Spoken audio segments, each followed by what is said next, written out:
Ардақтаған ипотекалық дәрігер атты YouTube каналыма қош келдіңіздер. Есімім Рүстем болады. Құрметті достар, естеріңізге сала кетейін, 2022 жылы апрель айынан бастап Қазақстан Республикасының аумағынан 10 соттық тегін жерді алу үшін өтінім беру басталды. Өтінім беру онлайн іске асып жатыр. Ол үшін мына қарапайым Google'дан egov.kz сайтына кіресіздер. Міндетті түрде сіздерде ECP кілттеріңіз болуы керек, құрметті достар. Міне egov сайтына кіресіздер. egov сайтына кіргеннен кейін мына оң жақ бұрышында YT деген кнопка бар. Өздеріңіз мына жерден қазақшаға ауыстырып алсаңыздар да болады тілді. Ары қаратай міне YT деген кнопканы басасыздар. Мына жерде ECP дегенді таңдайсыздар. Міндетті түрде сіздерде немесе ноутбук, немесе компьютер болу керек.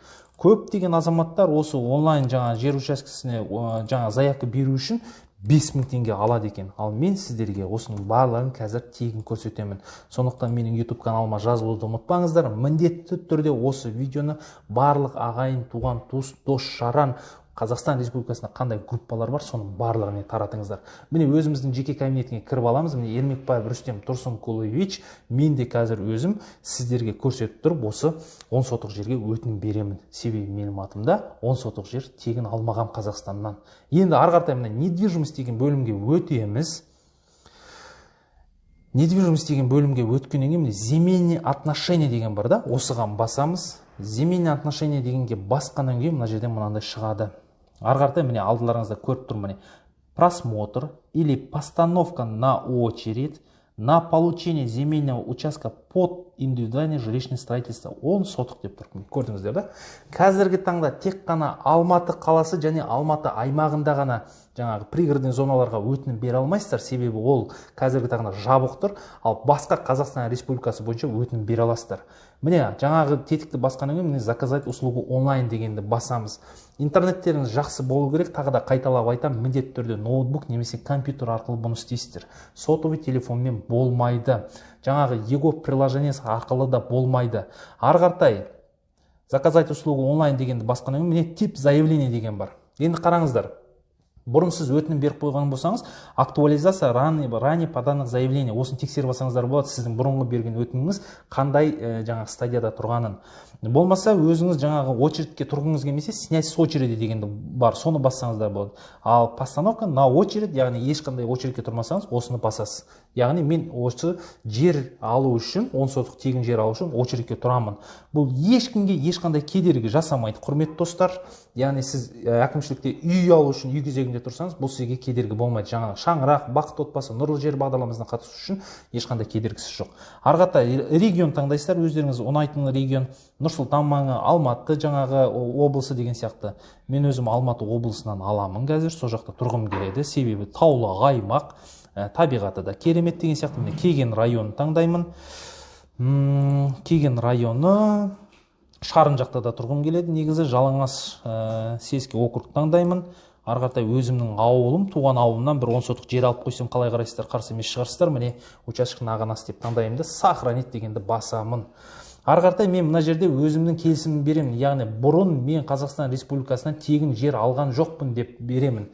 Яғни сіз бұрын Қазақстан Республикасынан тегін жер алған болсаңыз, онда бұлай очередке тұра алмайсыз. Енді барлықтарыңыз сұрақтарыңызға жауап бере кетейін. Кім үй кезегін алады? Қазақстан Республикасының земельный кодекс деп атады, жер кодексінің 50-ші бабында барлығы жазылған. Кім өкіметтен тегін жер ала алады?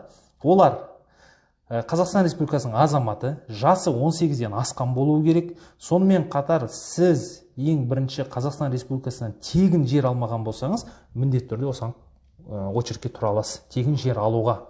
Яғни барлық сұрақтарыңызға жауап бере кетейін. Жаңағы менің атымда үй бар, менің атымда машина бар, мен бұрын жаңағы жер сатып алып үй салғам деген сияқты.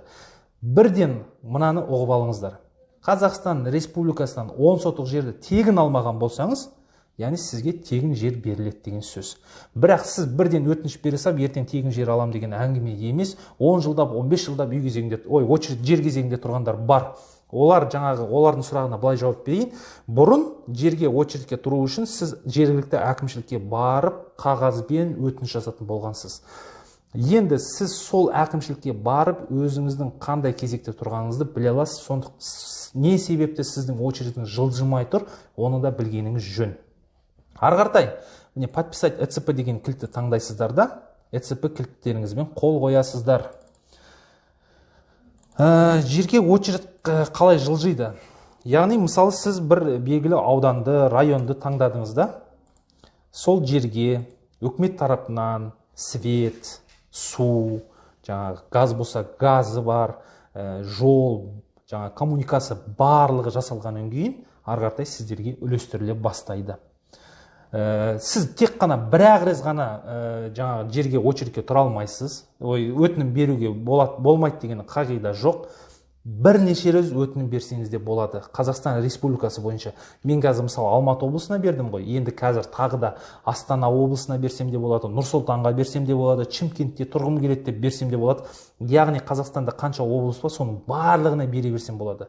Бірақ бір мәселе, қай жерде менің очередім бірінші келеді, сол жерде маған жер беріледі деген мен соны алам десем, кейін басқа берген өтінімдердің барлығы жойылады. Не, құрметті достар, мына жерде статусымыз, мына жерде сіздің өңделіп жатыр, обрабатывается деп шығу керек.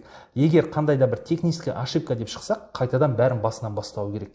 Міне, құрметті достар, елдің 5000 теңгеге жасап жүрген жұмысын мен сіздерге тегін көрсетіп жатырмын. Сондықтан менің YouTube каналыма жазылыңыздар. Келесі видеоларда кездескенше аман есен, сау, саламат болыңыздар.